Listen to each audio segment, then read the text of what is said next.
ఏపీలో జనసేన అధినేత పవన్ కళ్యాణ్ కు మద్దతుగా వీడియో రిలీజ్ చేశారు. ఆయన అన్న మెగాస్టార్ చిరంజీవి పిఠాపురంలో పవన్ ను ఎమ్మెల్యేగా గెలిపించాలని ఓటర్లకు విజ్ఞప్తి చేశారు. పదవి లేకుండానే ప్రజల కోసం పోరాడుతున్న జన సైనికుడు పవన్ కళ్యాణ్ అన్నారు చిరంజీవి. కష్టపడి సంపాదించిన డబ్బులతో కౌలు రైతులను ఆదుకున్నాడని గుర్తు చేశారు. అలాంటి నేత ప్రజా ప్రతినిధిగా ఉంటే మరింత మేలు జరుగుతుందన్నారు చిరంజీవి. పవన్ కళ్యాణ్ అమ్మ కడుపున ఆఖరివాడిగా పుట్టిన అందరికీ మంచి చేయాలి, మేలు జరగాలి అనే విషయంలో ముందువాడుగా ఉంటాడు. తన గురించి కంటే జనం గురించి ఎక్కువగా ఆలోచించే మనస్తత్వం నా తమ్ముడు కళ్యాణ్ బాబుది. ఎవరైనా అధికారంలోకి వచ్చాక ప్రజలకు ఏదైనా చేయాలనుకుంటారు.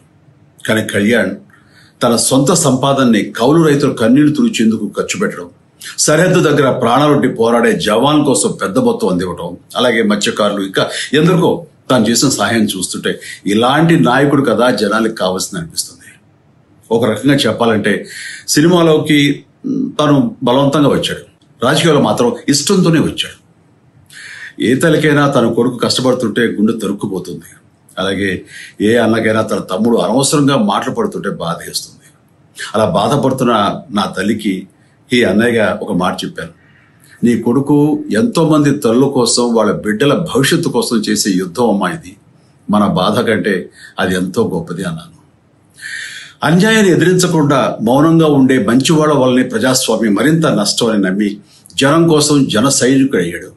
తాను బలంగా నమ్మిన సిద్ధాంతం కోసం తన జీవితం రాజకీయాల్లోకి అంకితం చేసిన శక్తిశాలి పవన్ కళ్యాణ్. ప్రజల కోసం, రాష్ట్ర భవిష్యత్తు కోసం ఆ శక్తిని వినియోగించాలి అంటే చట్టసభలో అతని గొంతు మనం వినాలి. జనమే జయను నమ్మే జనసేనాని ఏమి చేయగలడో చూడాలంటే మీరు పిఠాపురం ప్రజలు కళ్యాణ్ని గెలిపించాలి. మీకు సేవకుడుగా, సైనికుడుగా అండగా నిలబడతాడు. మీకోసం ఏమైనా సరే కలబడతాడు.